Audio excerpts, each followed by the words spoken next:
Hello friends, इस video में हम लोग बात करेंगे वेदांत दर्शन की तत्व मीमांसा, ज्ञान मीमांसा और मूल्य या आचार मीमांसा के बारे में, यानी कि मेटाफिजिक्स, एपिस्टेमोलॉजी एंड एक्जियोलॉजी या वेदांत दर्शन।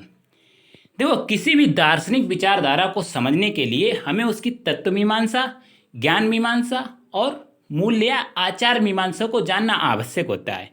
तो इसमें सबसे पहले हम वेदांत दर्शन की तत्व मीमांसा यानी कि मेटाफिजिक्स के बारे में बात करेंगे। तत्व मीमांसा में हमें क्या बताया जाता है कि प्रकृति कैसे बनी है, संसार का निर्माण कैसे हुआ है। तो इसमें शंकर इस ब्रह्मांड में केवल ब्रह्म की सत्ता को स्वीकार करते हैं और क्या कहते हैं, ये संसार ब्रह्म द्वारा ब्रह्म से निर्मित है। ठीक है, आत्मा ब्रह्म का अंश है और ये जो भौतिक जगत है ये नाशवान है, नश्वर है, जिसमें हम रह रहे हैं लौकिक जगत, ये कैसा है, नाशवान है। अब हम आते हैं ज्ञान मीमांसा की। तो ज्ञान मीमांसा यानी कि कैसे हम प्रकृति में किस तरह के इन्होंने ज्ञान को स्वीकार किया है।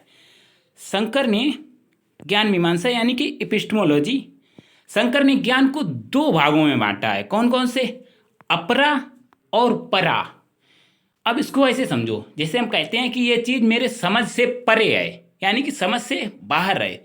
तो जो आध्यात्मिक जगत है वो हमारी समझ से परे है, क्योंकि जिस जगत में हम रह रहे हैं वो तो हमारे परे है नहीं। यानी कि आ का मतलब होता है हिंदी में नहीं, तो जो नहीं है परे यानी कि वो अपरा हो गया। ठीक है, लौकिक, जिस संसार में हम रह रहे हैं, भौतिक जगत अथवा व्यवहारिक जगत। तो भौतिक जगत के लिए जो हमें ज्ञान की आवश्यकता होती है वो कौन सा ज्ञान होता है? अपरा। और आध्यात्मिक जगत का ज्ञान परा ज्ञान कहलाता है।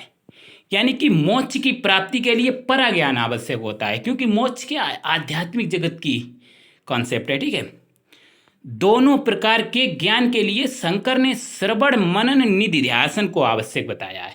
श्रवण मनन निधिध्यासन, ये तीन विधियां हैं। शॉर्ट में हम बता दे रहे, इस पर एक हम डिटेल वीडियो बनाएंगे, श्रवण मनन निधिध्यासन और साधन चतुष्टय पर। ठीक है, तो श्रवण यानी कि जो गुरु कह रहे हैं उनकी बात को ध्यान से सुनना क्या कहलाता है? श्रवण। मनन यानी कि उस पर चिंतन मनन करना, उस पर विचार करना। इसके बाद आता है निधिध्यासन, उस बात को अप्लाई करना। ठीक है, इम्प्लीमेंट करना, क्या कहलाता है? निधिध्यासन।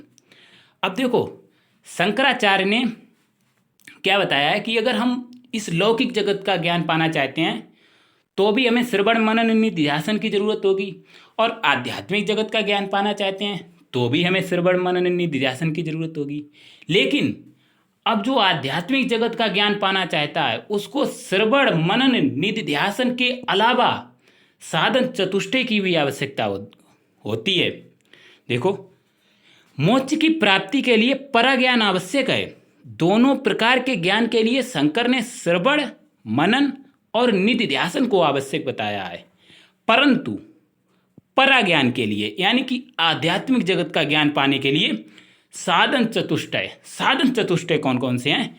नित्य अनित्य वस्तु विवेक, नित्य अनित्य वस्तु विवेक, भोग विरक्ति समधिमादि संयम।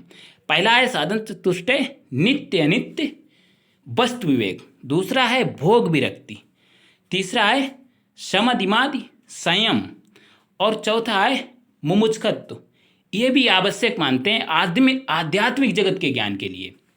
ठीक है, इनके बारे में हम डिटेल में अगली वीडियो में चर्चा करेंगे कि ये जो साधन चतुष्टय हैं ये क्या हैं। अब देखो, तीसरी क्या है? मूल्य या आचार्य मीमांसा, यानी कि हमारे जीवन मूल्य क्या हैं, आदर्श क्या हैं इस विचारधारा के अनुसार। एक्जियोलॉजी या वेदांत दर्शन, इन्होंने क्या कहा है?